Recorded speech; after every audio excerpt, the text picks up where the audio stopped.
Hello friends, welcome to my YouTube channel code with Neha. तो आज हम सी प्रोग्रामिंग में पढ़ने जा रहे हैं कंडीशनल स्टेटमेंट। सबसे पहले हम ये जान लेते हैं कि कंडीशनल स्टेटमेंट क्या होती हैं। कंडीशनल स्टेटमेंट जैसे कि अगर कोई स्टेटमेंट ट्रू हुई तो आपका कोई रिजल्ट कुछ और आएगा, अगर फॉल्स हुई तो रिजल्ट कुछ और आएगा। ठीक है, फॉर एग्जाम्पल इसके एग्जाम्पल से देखते हैं जिससे आपको अच्छे से क्लियर हो जाएगा।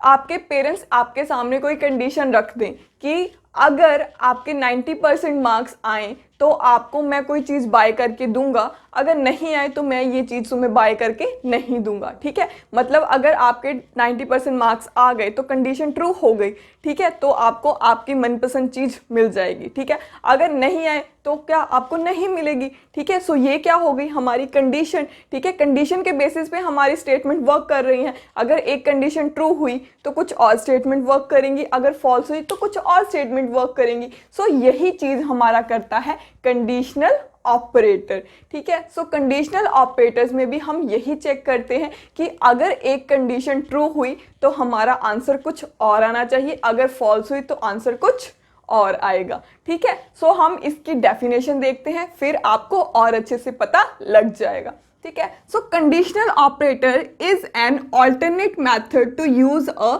If else construct. ठीक है, ये तो डेफिनेशन ही है, ये डेफिनेशन के अंदर एक डेफिनेशन आ गई। अब इफ एल्स कंस्ट्रक्ट क्या है? इफ एल्स कंस्ट्रक्ट क्या है जो मैंने अभी आपको बताया कि अगर कंडीशन ट्रू हुई तो कुछ और स्टेटमेंट वर्क करेंगी, अगर फॉल्स हुई तो कुछ और स्टेटमेंट वर्क करेंगी। सो इफ एल्स स्टेटमेंट का भी यही काम होता है। ठीक है, सो एग्जाम्पल वही जो मैंने आपको बताई।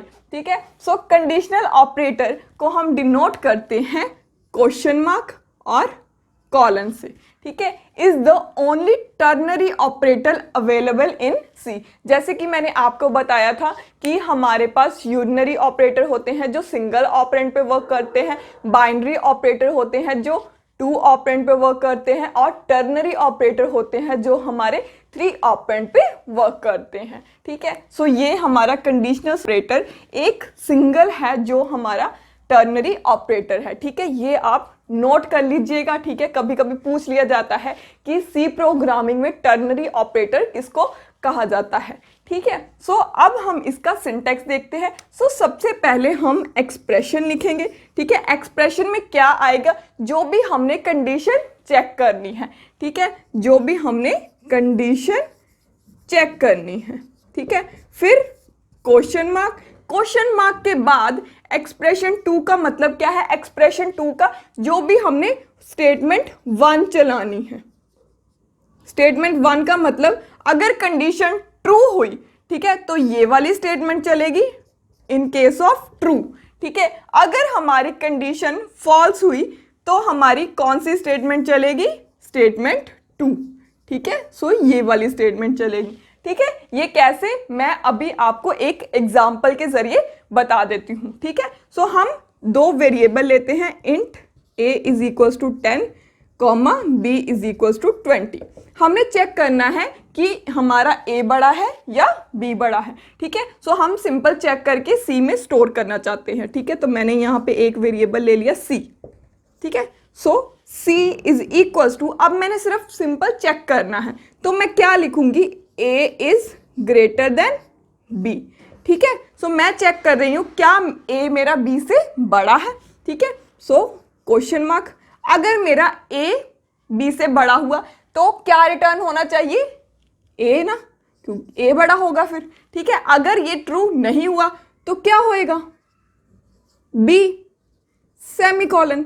ठीक है, सो इससे क्या हमें रिटर्न करेगा? जो भी बड़ा होगा वो हमें c में स्टोर करके वो दे देगा। ठीक है, इस केस में 10 और 20 है।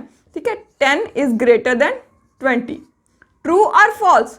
फॉल्स हुआ ना तो ये वाली नहीं चलेगी, ये वाली इसमें स्टोर हो जाएगी। सी में कितना आ जाएगा मेरा? 20। ठीक है, सो ये किस तरह वर्क करेगी? जैसे कि यहाँ पे कंडीशनल स्टेटमेंट को ऐसे डिनोट करते हैं डायमंड के सिंबल में। ठीक है, सो डायमंड में हमने कंडीशन चेक करी, a is greater than b। ठीक है, सो एक केस क्या होगा? a, एक केस होगा b। ठीक है, या अगर ये ट्रू हुई तो a आएगा, अगर फॉल्स हुई तो ये आएगा। ठीक है। सो यहाँ पे क्या आएगा, ए, यहाँ पे बी, ठीक है। इसके बाद जो भी हमारी स्टेटमेंट जो भी रिजल्ट आएगा, ठीक है। अब बताओ मेरे को, यहां पे ये हो गया हमारा एक्सप्रेशन 1, दिस इज एक्सप्रेशन 1, ठीक है।